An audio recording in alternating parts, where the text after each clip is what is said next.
हर हर महादेव, हर हर गंगे। इस वीडियो में हम गंगा दशहरा की कथा करेंगे। गंगा दशहरे का पर्व ज्येष्ठ मास की शुक्ल पक्ष की दशमी को मनाया जाता है। इस तिथि में स्नान, दान, तर्पण से पापों का नाश होता है। इस दिन गंगा में स्नान का विशेष महत्व है। गंगा स्नान से व्यक्ति के सभी पापों का नाश हो जाता है। कथा इस प्रकार है। प्राचीन काल में अयोध्या में सगर नाम के राजा राज्य करते थे। उनके केशिनी तथा सुमति नामक दो रानियां थीं। केशिनी से अंशुमान नामक पुत्र हुआ तथा सुमति के 60,000 पुत्र हुए। एक बार राजा सगर ने अश्वमेघ यज्ञ किया। यज्ञ की पूर्ति के लिए एक घोड़ा छोड़ा गया।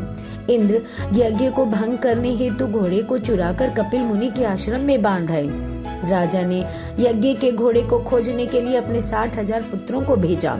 घोड़े को खोजते खोजते वे कपिल मुनि के आश्रम में पहुंचे तो उन्होंने यज्ञ के घोड़े को बंधा पाया। उस समय कपिल मुनि तपस्या कर रहे थे। राजा के पुत्रों ने कपिल मुनि को चोर चोर कहकर पुकारना शुरू कर दिया। कपिल मुनि की समाधि टूट गई तथा राजा के सारे पुत्र कपिल मुनि की क्रोधाग्नि में जलकर भस्म हो गए।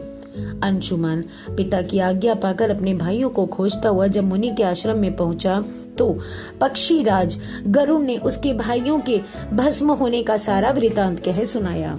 गरुड़ जी ने अंशुमान को यह भी बताया कि यदि इनकी मुक्ति चाहते हो तो गंगा जी को स्वर्ग से धरती पर लाना होगा। इस समय अश्व को ले जाकर अपने पिता के यज्ञ को पूर्ण कराओ।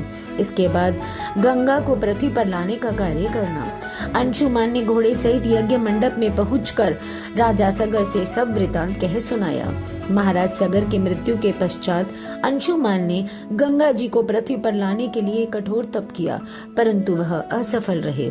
इसके बाद उनके पुत्र दिलीप ने भी तपस्या की, परंतु वह भी असफल रहे। अंत में दिलीप के पुत्र भगीरथ ने गंगा जी को पृथ्वी पर लाने के लिए गोकर्ण तीर्थ में जाकर कठोर तपस्या की। तपस्या करते करते कई वर्ष बीत गए। तब ब्रह्मा जी प्रसन्न हुए तथा गंगा जी को पृथ्वी लोक पर ले जाने का वरदान दिया। अब समस्या यह थी कि ब्रह्मा जी के कमंडल से छूटने के बाद गंगा के वेग को पृथ्वी पर कौन संभालेगा। ब्रह्मा जी ने बताया कि भूलोक में भगवान शंकर के अतिरिक्त किसी में यह शक्ति नहीं है कि गंगा के वेग को संभाल सके। इसलिए उचित यह है कि गंगा का वेग संभालने के लिए भगवान शिव से अनुग्रह किया जाए। महाराज भगीरथ एक अंगूठे पर खड़े होकर भगवान शंकर की आराधना करने लगे। उनकी कठोर तपस्या से प्रसन्न होकर शिव जी गंगा को अपनी जटाओं में संभालने के लिए तैयार हो गए। गंगा जी जब देवलोक से पृथ्वी की ओर बढ़ी तो शिव जी ने गंगा जी की धारा को अपनी जटाओं में समेट लिया। कई वर्षों तक गंगा जी को जटाओं से बाहर निकलने का पथ न मिल सका।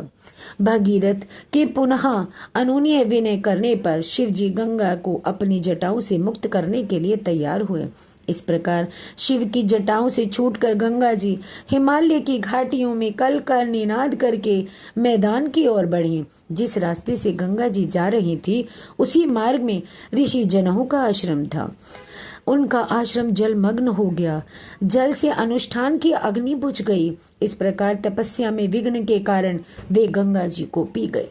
भगीरथ के प्रार्थना करने पर उन्होंने गंगा जी को मुक्त कर दिया। तभी से गंगा जनहु पुत्री या जाह्नवी कहलाई। इस प्रकार अनेक स्थलों को पार करती हुई जाह्नवी ने कपिल मुनि के आश्रम में पहुंचकर सगर के 60,000 पुत्रों के भस्म अवशेषों को तार कर मुक्त किया। उसी समय ब्रह्मा जी ने प्रकट होकर भगीरथ के कठिन तप तथा सगर के 60,000 पुत्रों के अमर होने का वरदान दिया तथा घोषित किया कि तुम्हारे नाम पर गंगा जी का नाम भगीरथ ही होगा। अब तुम जाकर अयोध्या का राज संभालो। ऐसा कहकर ब्रह्मा जी अंतर्ध्यान हो गए। ऐसी और वीडियोस के लिए चैनल को ज्यादा से ज्यादा लाइक, शेयर तथा सब्सक्राइब करें।